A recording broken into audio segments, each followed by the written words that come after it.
Hello friends, আসসালামু আলাইকুম। আজকের রেসিপিতে স্বাগতম জানাচ্ছি। আজকে ঝটপট একটি নতুন রাঁধুনিদের জন্য তরকারি রেসিপি নিয়ে চলে আসলাম। প্রথম থেকে শেষ পর্যন্ত ভিডিওটা দেখার জন্য অনুরোধ রইল। এই তো প্রথমে আমি এখানে ডাঁটা নিয়েছি আর আলু কুচি করে নিয়েছি।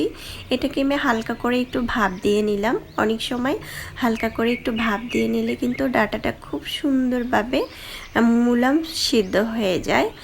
আর না চাইলে না করতে পারেন সিদ্ধ। তারপরে আমি এখানে চুলায় একটি প্যান বসিয়ে এখানে তেল দিয়ে দিলাম প্রায় 3 চামচের মতো। তারপরে এখানে পেঁয়াজ কুচি দিয়ে দিচ্ছি আর কাঁচামরিচ কুচি দিয়ে দিলাম। কাঁচামরিচ মাঝখান থেকে কেটে দিতে পারেন, আমি আস্ত দিয়েছি।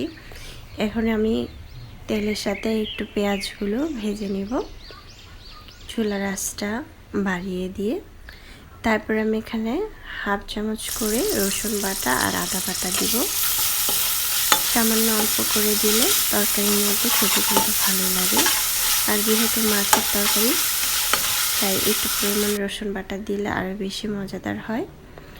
এখন একটু ভাজার পরে দিয়ে দিলাম গুঁড়া মশলা।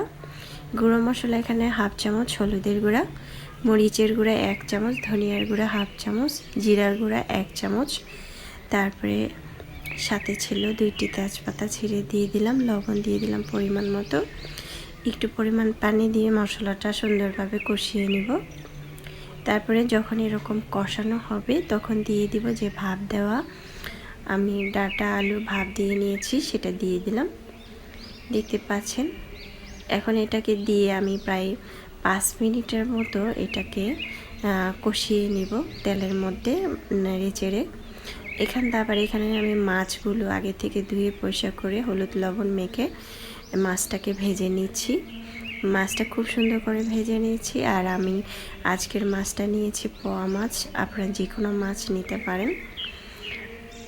এই তো মাছটাকে খুব সুন্দর করে এপাশ ওপাশ করে ভেজে নেব। বেশি কড়কড়া যাবে না, হালকা করে এপাশ ওপাশ করে ভাজলেই হবে, যেহেতু তরকারি রান্না করব। আর এখানটা দেখতে পাচ্ছেন এটা কিন্তু খুব সুন্দরভাবে কষানো হয়ে গিয়েছে, তেলটাও বেশি উঠেছে। এই পর্যায়ে আমি এখানে দিয়ে দিব পানি। আপনি চাইলে এখানে ফুটন্ত গরম পানি দিতে পারেন। গরম পানিটা দিলে কিন্তু খুব সুন্দরভাবে রান্নাটা পারফেক্ট হবে। অবশ্যই গরম পানিটা দেওয়ার চেষ্টা করবেন। এখন পানি দিয়ে দিলাম প্রায় 1.5 কাপের মতো। 2 কাপ থেকে 2.5 কাপের মতো পানি দিয়েছি। তারপরে আমি এখানে ভাজা মাছগুলো দিয়ে দিচ্ছি।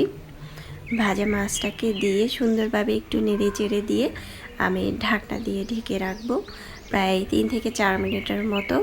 4 মিনিটের মতো ঢাকনা দিয়ে ঢেকে রাখার পরে আর চুলার আঁচটা কিন্তু অবশ্যই বাড়িয়ে দিব, যেহেতু আমি হালকা ভাপ দিয়ে নিয়েছি আলু ডাঁটা, তাই সেক্ষেত্রে পানি অল্প দিয়ে এটা রান্না করে ফেলতে পারেন।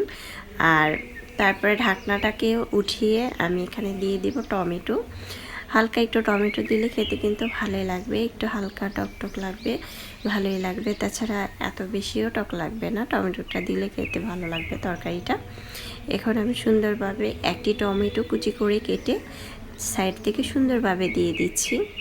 তরকারিটা যদি পারফেক্ট হয় তাহলে কিন্তু পেটটা ভরে ভাত খাওয়া যায়, তাই অবশ্যই তরকারিটা পারফেক্ট রান্না করতে হবে। তেল মশলা হালকা কম দিয়ে মজাদার তরকারিগুলো রান্না করতে হয়। অনেকে হলুদ গুঁড়ো মশলা বেশি পরিমাণ খাওয়া হয়, তাই বেশি পরিমাণ না খেয়ে অল্প খেলেই কিন্তু ভালো লাগে।